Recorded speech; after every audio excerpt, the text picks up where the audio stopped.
So we are joined from Southaven, Mississippi, the top of Mississippi, right there south of Memphis, by my friend Dana Christian, owner of Giselle Audrey Couture. We thank you so much for joining us today. We're in the manufacturing career cluster, which clothes manufacturing is such a big part of that. I've got a room full here with me at Velma Jackson High School, and we're recording this for all of our friends in Madison County schools.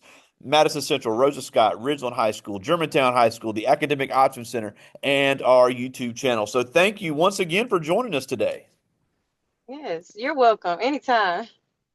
Now, obviously, we want to talk about all you do in your business and being an entrepreneur, but just give us a little background. You're from Pearl, went to Pearl High School, went to Mississippi State, and now you're a successful business owner making unbelievable dresses. So just give us a little background in the path you did to get here. So, as Greg mentioned, I am from Pearl, Mississippi. I went to Mississippi State. I actually originally went to Mississippi State to study fashion design. I just had a change of heart and ended up switching to fashion design within that first year.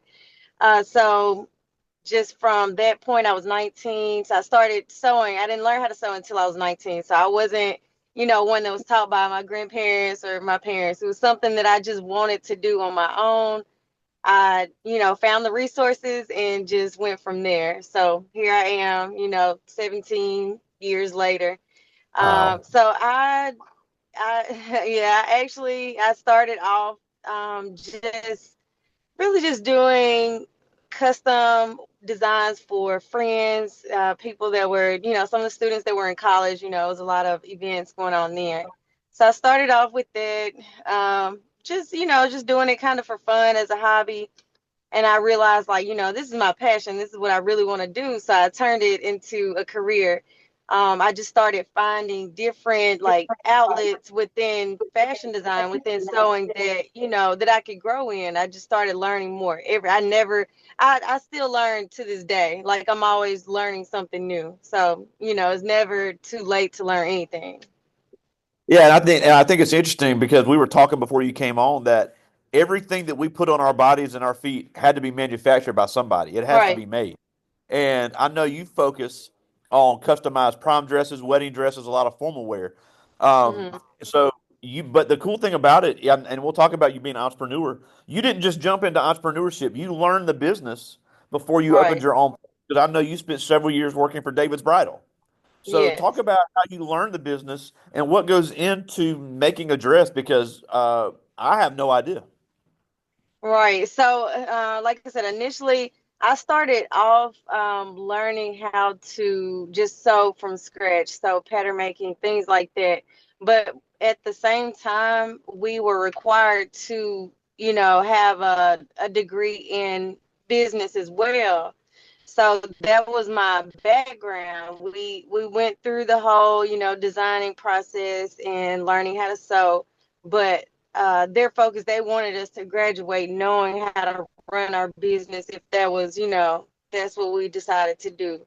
So just from being able to manage the company, because you don't always start off, with employees. I didn't start off with employees until 2 years ago.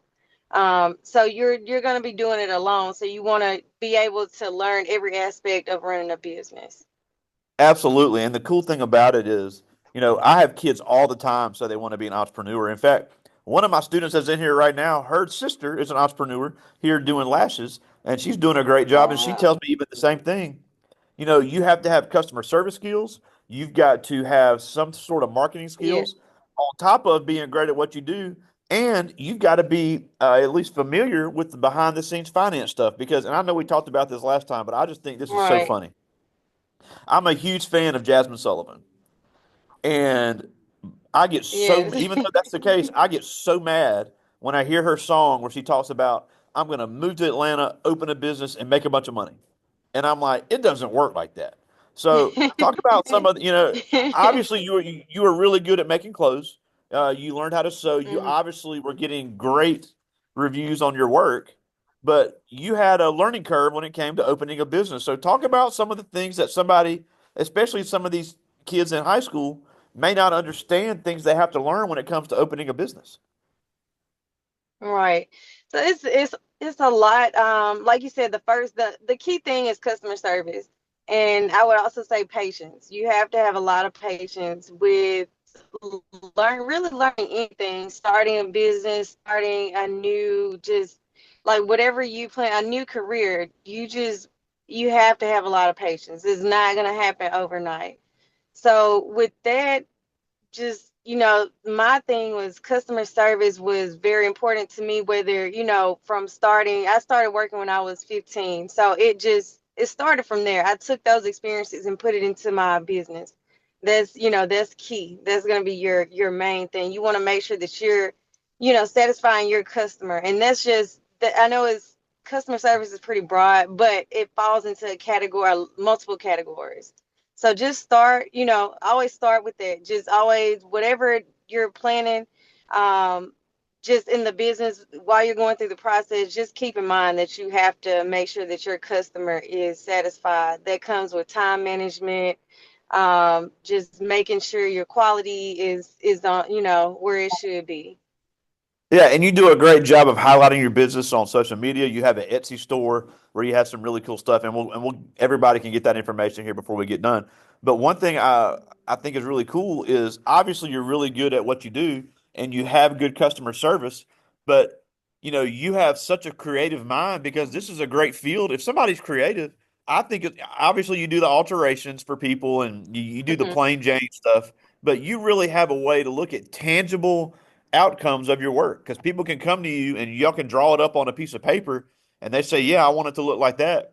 And you have the amazing opportunity to see their creation come to life and them get to wear it for their event. Right. So it's such a cool thing to be, in manufacturing any product, but clothes especially, you really get to have those tangible outcomes of saying, "Look, I had a hand in making this person feel amazing because they came to me and we designed this dress together." Yes, yes, absolutely. And it is I actually I know my main focus, a lot of most people know me for custom designs. It's pretty much 50-50 because I, like you said, I have a history from David's Bridal. So that was alterations. Once I went to David's Bridal, I worked there for about 5 years as the alterations manager. So I learned so much. I never knew alterations before I came to David's Bridal. I never knew how to, operate an industrial sewing machine. So I had to learn all of that when I first got there. And it just opened up another outlet for me as under my business. So 50% of my business is alterations in the bridal industry, and the other 50 is custom. Yeah. Now, also you do a great job because a couple of the girls here were like, "Man, those look really good." And I said, "Well, she travels around, so talk about how you've gone to St. Louis, you've Hmm. gone to Chicago, you come to Jackson. So talk Hmm. about that strategy of moving around, showing your work, and doing the pop-up shops because that's something that's really Right. been good for your business." Right. So each year I do around this time of the year, I do a prom tour, where I go to different cities and I really go to to each city just to give the opportunity to, the ones who want to go to prom, that want to have something custom made or even just altered, but they're too far away to get to my studio. So I go around and, meet with them there that way instead of a lot don't like to do the virtual consultations. They rather see me in person, which I like to as well, just to build their rapport and their relationship with them, face to face. So it's pretty fun, and they look forward to it every year. So I do have, the tour coming up soon. It's a little later than it usually is, but it's only, a couple of weeks later than normal. But they're excited about it, so I'm ready as well. Yeah, and before we get done, we'll get everybody your social media so they want to be a part of that. They can definitely be a part of that when you come to Jackson. Yeah. We got people with weddings coming up. We got prom season coming up, so obviously you'd be a great Yeah. choice for. Now one thing about that I think is so cool because we go back to customer service.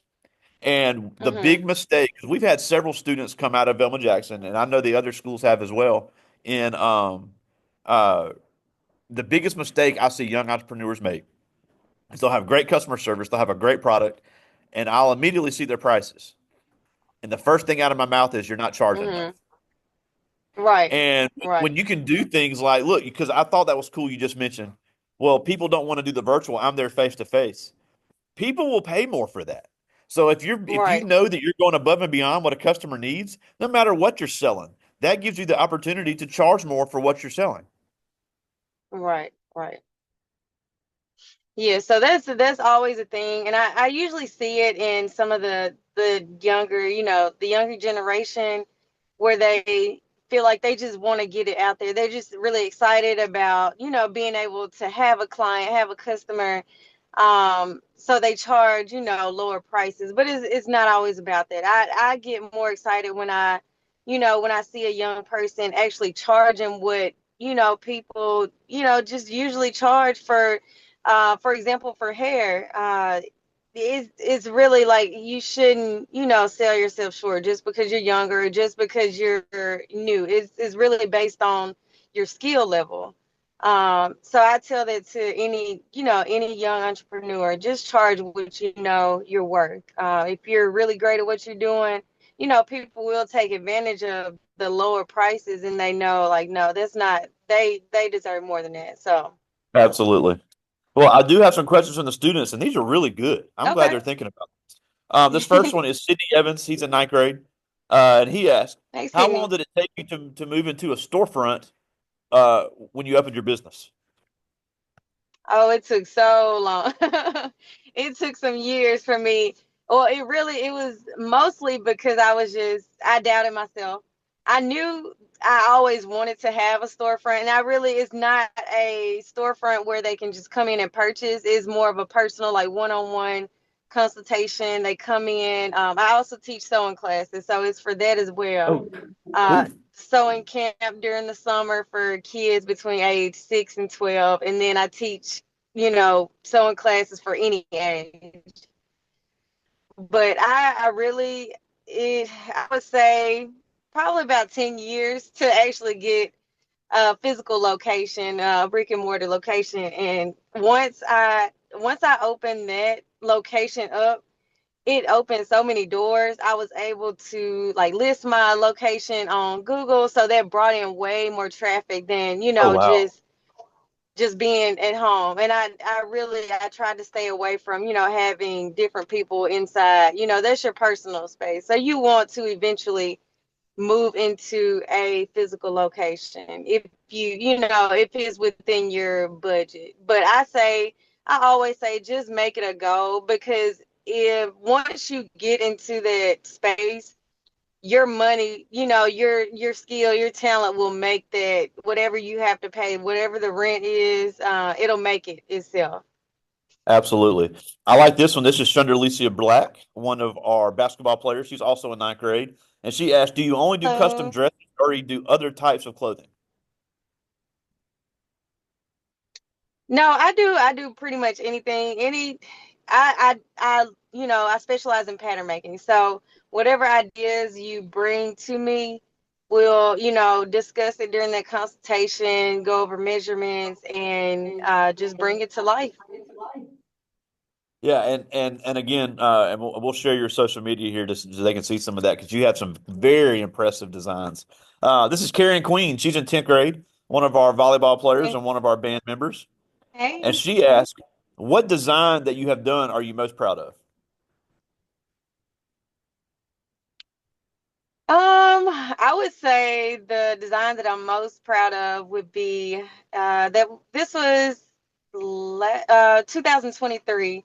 And it doesn't seem like it was that long ago, but 2023, I designed a yellow wedding dress for one of my clients. This was probably I know it was the highest ticket gown that I made. It was, it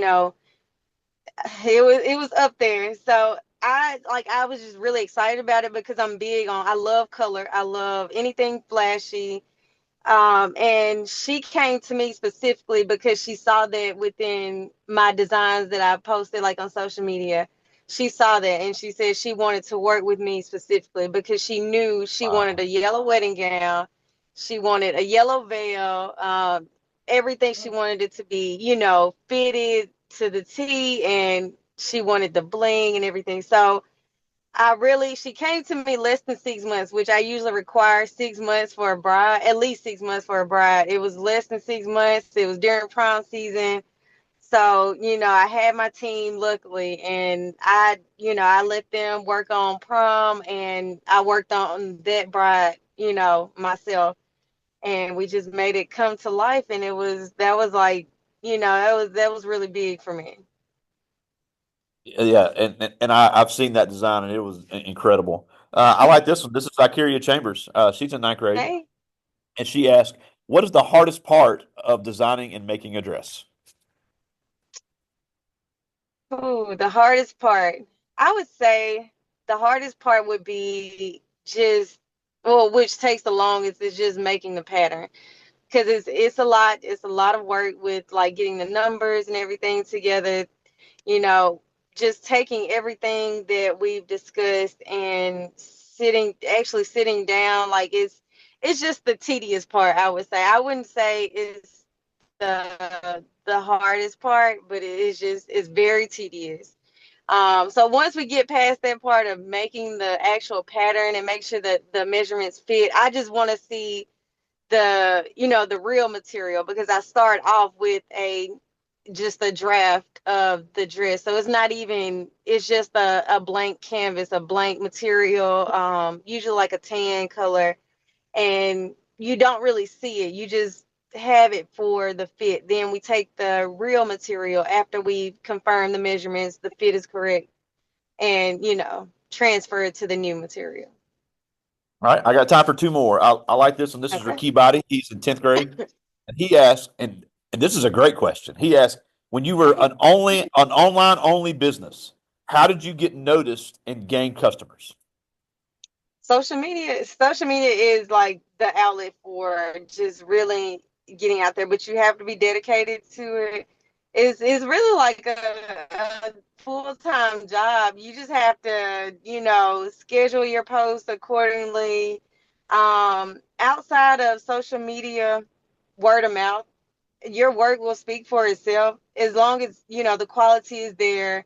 Time management is there. Those are like two of my key things: time management and quality.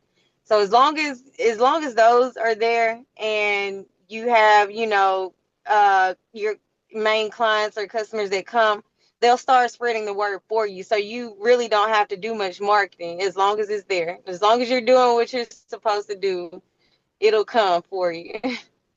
I got time for one more. I like this one. This is Trayvon Tucker. He's in 10th grade, one of our football players.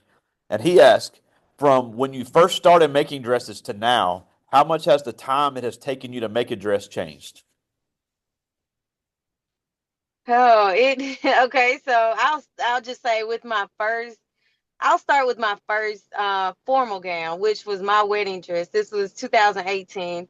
Oh, wow. It took me probably about I would say 5 weeks to actually make it from start to end. And now if I were to make that same dress, it'll probably take me about a week, maybe less than that, a few days, as long as I, plan it correctly. That's incredible. Well, we're almost out of time. And as always, we thank you so much for joining us. I know you got a crazy schedule right now. But a few things before we go. Obviously, Yes. on Instagram, Giselle Audrey Co. Is your IG. You've got some great Yes. designs on there that everybody can see. And also, you'll have your pop-up Thank you. shot dates and everything. Yes. So yes, like you said, Giselle, Giselle, Audrey, Audreyco. So most of my work is there. I'll be listing my prom tour. If you feel free, if anyone has any questions, just feel free to reach out. My number, my contact information is on there as well. I really don't mind. I love mentoring, youth, the younger generation, especially. So ask any questions that that you can think of, just feel free to reach out to me, and Yeah, and I'll anybody in be the able to Memphis assist you. area as well. Anybody in the Memphis area as well, stop by the shop. You're having your sewing camps for kids. I have a couple friends in Yes. Olive Branch. I think I'm going to tell them to send to head your way.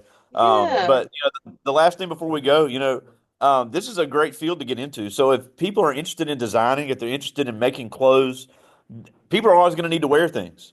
So if people are interested Right. in getting into clothing manufacturing, why should they really consider it? It's just a great outlet for you to be creative. Just really, it helps you think outside of the box and really just be yourself. Like it makes you like this individual person. You stand out, beyond the crowd, and just get to really explore your own imagination. So that's the main reason why I decided to, join the fashion industry years ago. That's awesome. Well, again, we thank you so much for joining us today. It's always a joy to have you with us. Dana Christian, owner of Giselle Thank, Audrey Couture, right there in Southaven, Mississippi. We thank you so much for joining us today. thank you. Y'all have a good day. Thank you I again. talk to you soon, buddy. All right.